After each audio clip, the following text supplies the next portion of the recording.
సికింద్రాబాద్ వారాసిగూడలో విషాదం చోటు చేసుకుంది. తల్లి మృతదేహంతో ఇంట్లోనే కూతుళ్లు వారం రోజుల పాటు ఉన్నారు. ఒక రూమ్లో తల్లి శవాన్ని ఉంచుకుని మరో రూమ్లో కూతుళ్లు ఉన్నారు. కొన్ని రోజుల క్రితం అనారోగ్యంతో తల్లి మృతి చెందగా దహన సంస్కారాలకు డబ్బులు లేక ఇంట్లోనే డెడ్ బాడీని ఉంచుకున్నారు. దుర్వాసన రావడంతో పోలీసులకు స్థానికులు సమాచారం అందించారు. పోలీసులు డెడ్ బాడీ గాంధీ హాస్పిటల్కు తరలించారు.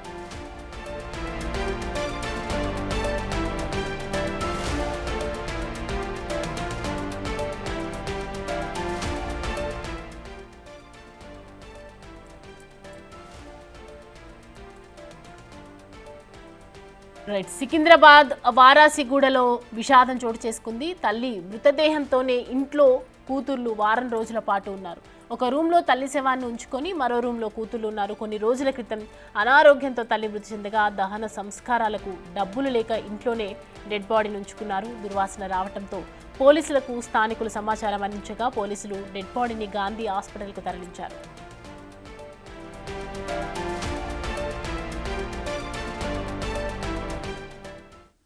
ఇక ఈ అంశానికి సంబంధించి మరిన్ని అప్డేట్స్తో మా ప్రతినిధి వారాసిగూడలో సుజాత లైవ్లో సిద్ధంగా ఉన్నారు. సుజాత, అంటే దహన సంస్కారాలకు డబ్బులు లేవు అని కూతుళ్ళు దాచిపెట్టుకుంటూ ఉన్నారు, ఇన్ని రోజులు డెడ్ బాడీని దాచి ఉంచారు, ఇంట్లోనే ఉంచుకున్నారు అని చెప్తున్నారు. అంటే వాళ్ళకి ఇరుగు పొరుగు వాళ్ళు సహాయం కానీ ఇంట్లో రిలేటివ్స్ కానీ ఎవరు లేరా?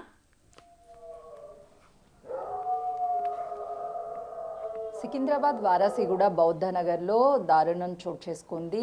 ఇది ఒక విదారక గాథనే చెప్పుకోవచ్చు. ఎందుకంటే కన్న తల్లికి దహన సంస్కారాలు చేయడానికి డబ్బులు లేవు. తల్లి చనిపోయి 8 రోజులైనప్పటికీ ఇంట్లోనే ఉంచి కనీసం చుట్టుపక్కల ఉన్నటువంటి ఎవరికి ఇన్ఫర్మేషన్ ఇవ్వలేదు. బంధువులు ఎవరు లేరు అని చెప్తున్నారు.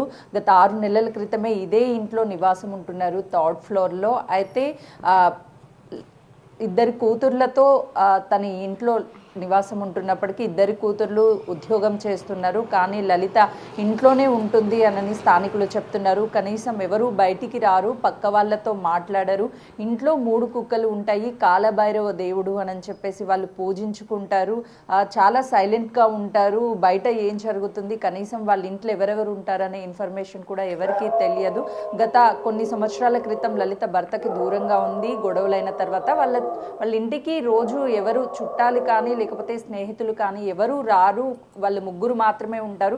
బయటికి వచ్చేటువంటి సమయంలో కూడా ఎవరు లేనటువంటి సమయంలో వస్తారు. మళ్ళీ లోపలికి వెళ్ళేటప్పుడు కూడా ఎవరితో మాట్లాడకుండా లోపలికి వెళ్ళిపోతారు. మెంటల్లీ వాళ్ళు కొంతవరకు డిస్టర్బ్గా ఉన్నారు అని చెప్పేసి స్థానికులు చెప్తున్నారు. నిన్న పోలీసులు కూడా మాట్లాడేటప్పుడు వాళ్ళు కొంతమేరకు డిస్టర్బెన్స్లో ఉన్నారు, వాళ్ళ మానసిక పరిస్థితి సరిగ్గా లేదు అని చెప్తూ పోలీసులు ఇక్కడ నుంచి వాళ్ళిద్దరు కుమార్తెను తీసుకొని వెళ్ళారు. ప్రస్తుతం లలిత డెడ్ బాడీ గాంధీ హాస్పిటల్లో ఉంది.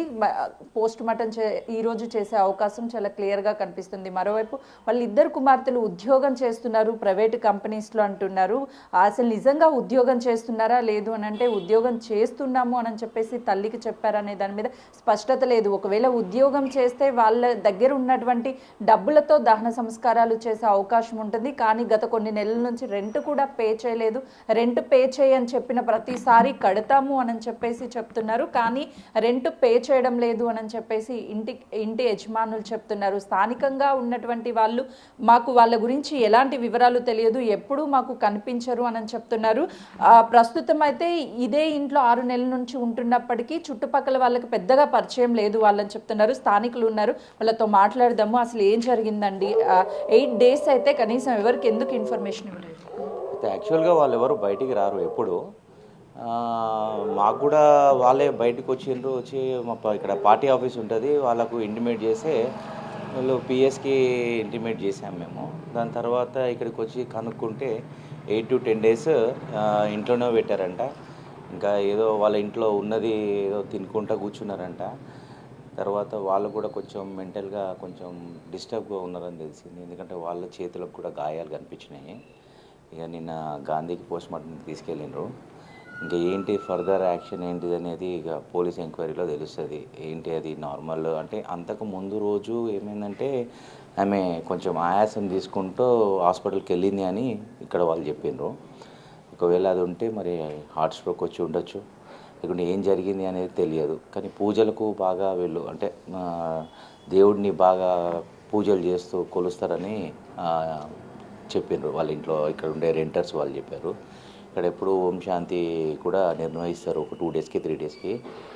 బిల్డింగ్ మొత్తం కూడా కామ్గా ఉంటుంది. అసలు వాళ్ళైతే ఎవరికి కనబడరు ఎక్కువ, చాలా రేర్ అనమాట.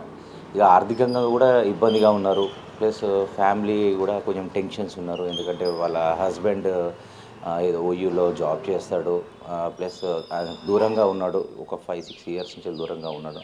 కొంచెం మైండ్ మొత్తం డిస్టర్బ్లో ఉన్నారు వీళ్ళంతా. ఇది పరిస్థితి వాళ్ళు. అంటే వాళ్ళ ఇద్దరు పిల్లలు ఉద్యోగం చేస్తారు అని అంటున్నారు. కనీసం దహన సంస్కారాలకి అయ్యేటువంటి ఖర్చు కూడా ఆ డబ్బు లేదు అనుకోవచ్చు. అంటే కావచ్చు, ఎందుకంటే ఇప్పుడు ఒక అమ్మాయి ఏమో క్యాటరింగ్ సర్వీస్లో చేస్తుంది.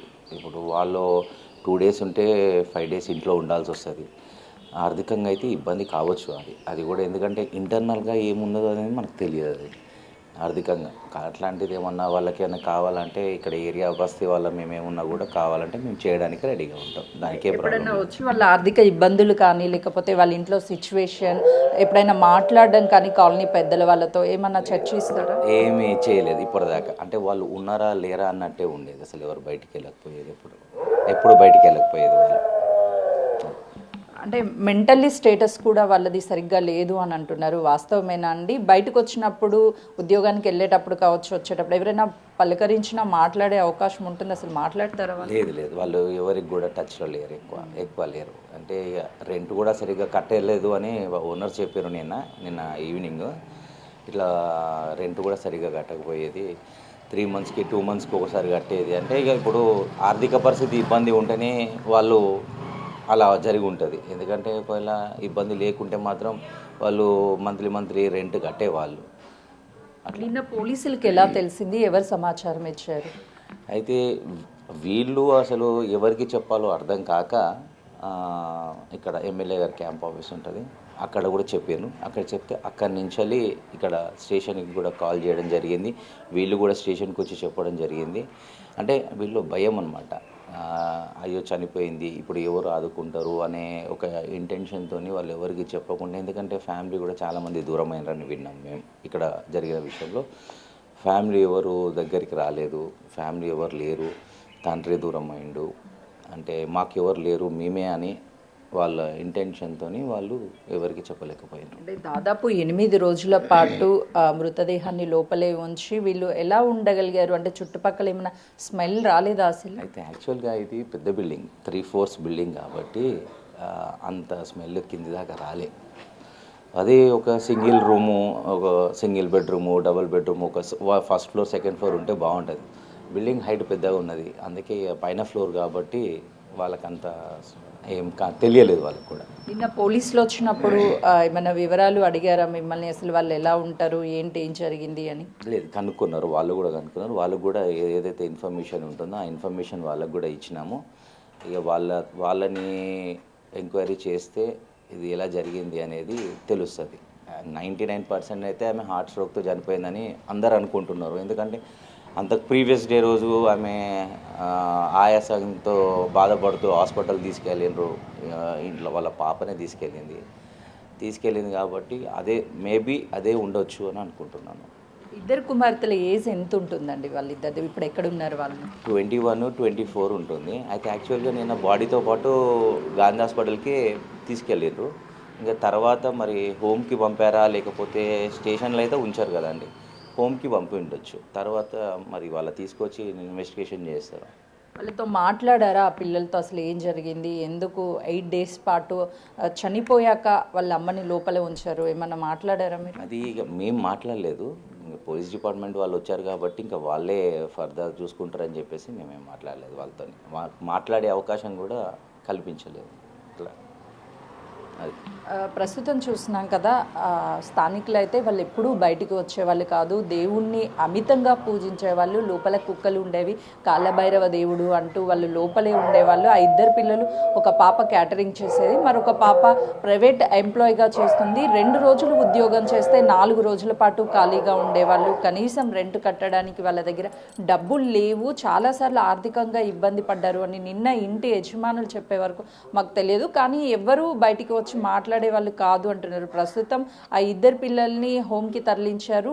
మరోవైపు పోలీసులు ఈ కేసుకి సంబంధించి ఏం జరిగింది, 8 రోజుల పాటు ఆ పిల్లలు ఎందుకు తల్లి చనిపోయినా బయటికి చెప్పలేదు, ఇదంతా కూడా పూర్తి వివరాలు సేకరించే పనిలో ఉన్నారు. సుజాత, ప్రస్తుతం మనము వాళ్ళ మాట వింటూ ఉన్నాము. సో 3rd ఫ్లోర్లో వాళ్ళు ఉన్నట్లుగా తెలుస్తుంది. అంటే మిగతా ఫ్లోర్లో ఉన్న వాళ్ళు కానీ, వాళ్ళు ఎప్పుడైనా అబ్జర్వేషన్ చేయడం కానీ, మాటలు మాట్లాడుకోవడం కానీ ఇదంతా చేసేవాళ్ళు. అంటే బేసిక్గా అసలు అమ్మాయిలు ఎలా ఉండేవాళ్ళు, ఇంట్రోవర్టెడ్గా ఉన్నారా, అసలు అంటే తన తల్లి చనిపోయిందన్నా కూడా ఎదుటి వాళ్ళకు కూడా చెప్పుకోలేని పొజిషన్లో ఉన్నారు. అంటే అంటే మెంటల్ స్టేటస్ ఏ విధంగా ఉంది, ప్రజెంట్ పిల్లలు ఎక్కడ ఉన్నారు? సౌమ్య, ఎందుకంటే తల్లి చనిపోతే ఆ పిల్లలు కనీసం బయట వాళ్ళకి కానీ, లేదు అంటే కుటుంబ సభ్యులు కానీ, బంధువులు అయితే ఎవ్వరూ లేరు అని చెప్తున్నారు. 8 రోజుల పాటు ఇదే ఇంట్లో ఒక రూమ్లో వాళ్ళుండి మరొక రూమ్లో తమ తల్లి మృతదేహాన్ని ఉంచి 8 రోజులు గడిపారు అంటే వాళ్ళ మెంటల్ స్టేటస్ అనేది ఏ విధంగా ఉందో చాలా క్లియర్గా అర్థమవుతుంది. వాళ్ళు చాలా మెంటల్ డిస్టర్బ్గా ఉన్నారు. అటు తండ్రిని దూరంగా ఉండడం, మరోవైపు బంధువులు స్నేహితులు ఎవరూ లేకపోవడం వల్ల వాళ్ళు ఎవరికి చెప్పాలి, ఏం చేయాలి అనే అర్థం కాని పరిస్థితిలో ఒకే రూమ్లో ఉండి ఇద్దరు అక్కా చెల్లెళ్ళు మరొక రూమ్లో తన తల్లి మృతదేహాన్ని ఉంచారు. ప్రస్తుతం చూస్తున్నటువంటి బిల్డింగే 3 ఫ్లోర్ల బిల్డింగ్, 3rd ఫ్లోర్లో ఉంటారు. చాలా పెద్ద బిల్డింగ్ ఈ బిల్డింగ్. సో ఇందులో ఉన్నటువంటి ప్రతి ఒక్కరూ చాలా సైలెంట్గా ఉంటారు. ఒకరికి ఒకరు మాట్లాడుకునే పరిస్థితి ఉండదు అని చెప్తున్నారు. ఎవరి పనులు వాళ్ళకి వెళ్ళిపోయినప్పుడు ఎవరి ఫ్లోర్లో వాళ్ళే ఉంటున్నారు. వాళ్ళు పక్క బిల్డింగ్ వాళ్ళతో కానీ, లేదంటే అదే ఫ్లోర్లో ఉన్నటువంటి వాళ్ళతో ఎవరితో ఎప్పుడు మాట్లాడే వాళ్ళు కాదు. వాళ్ళకి సంబంధించినటువంటి ఏ విషయాలు బయటికి తెలిసేవి కాదు. కానీ గత కొన్ని నెలల నుంచి రెంట్ కట్టడం లేదు అని ఓనర్స్ చెప్పే వరకు వాళ్ళ ఫైనాన్షియల్ స్టేటస్ ఏంటి అని మాకు తెలియదు అని చెప్పి స్థానికులు చెప్తున్నారు. పోలీసులు ప్రస్తుతం వాళ్ళని హోమ్కి తరలించారు. వాళ్ళ మెంటల్ స్టేటస్ సరిగ్గా లేదు అని నిన్న పోలీసులు కూడా చెప్పారు. కాబట్టి అంటే ఒకవైపు తండ్రిని దూరంగా ఉండడం, మరోవైపు తల్లి చనిపోవడం కళ్ళ ముందే, ఫైనాన్షియల్గా కనీసం దహన సంస్కారాలు చేసుకోవడానికి కూడా తమ దగ్గర డబ్బులు లేవు అని చెప్పేసి అలా మెంటల్లీ డిస్టర్బ్ అవడం వల్ల ఆ పిల్లలు ఎవరికి చెప్పాలో ఏంటో తెలియక అక్కడే తన తల్లి మృతదేహం దగ్గరే ఉండి నిన్న ఎమ్మెల్యే క్యాంప్ ఆఫీస్ దగ్గరికి వెళ్ళి తన తల్లి చనిపోయినటువంటి సిచ్యువేషన్ అంతా కూడా ఎక్స్ప్లెయిన్ చేసి మమ్మల్ని ఆదుకోవాలి అని చెప్తే వెంటనే స్థానికంగా ఉన్నటువంటి వాళ్ళు పోలీసులకి డయల్ చేయడం, పోలీసులు రావడం, క్లూస్ టీమ్ కూడా ఇక్కడికి చేరుకొని అన్ని డీటెయిల్స్ని సేకరించడంతో పాటు పోలీసులు అన్ని వివరాలని స్థానికంగా ఉన్నటువంటి వాళ్ళ దగ్గర వివరాలు అడిగి తెలుసుకున్నారు. స్థానికులు చెప్తున్నటువంటి వివరాల ప్రకారం వాళ్ళైతే పెద్దగా బయటికి వచ్చే వాళ్ళు కాదు, ఫైనాన్షియల్గా చాలా ప్రాబ్లం ఉంది, మధ్యలో ఎప్పుడైనా సరే మాకు చెప్పి ఉంటే ఖచ్చితంగా మేము వాళ్ళని ఆదుకునే వాళ్ళం, కానీ ఎప్పుడూ మాతో మాట్లాడే వాళ్ళు కాదు అని చెప్పేసి స్థానికంగా ఉన్నటువంటి వాళ్ళు చెప్తున్నారు. Thank you Sujatha, thanks for the information.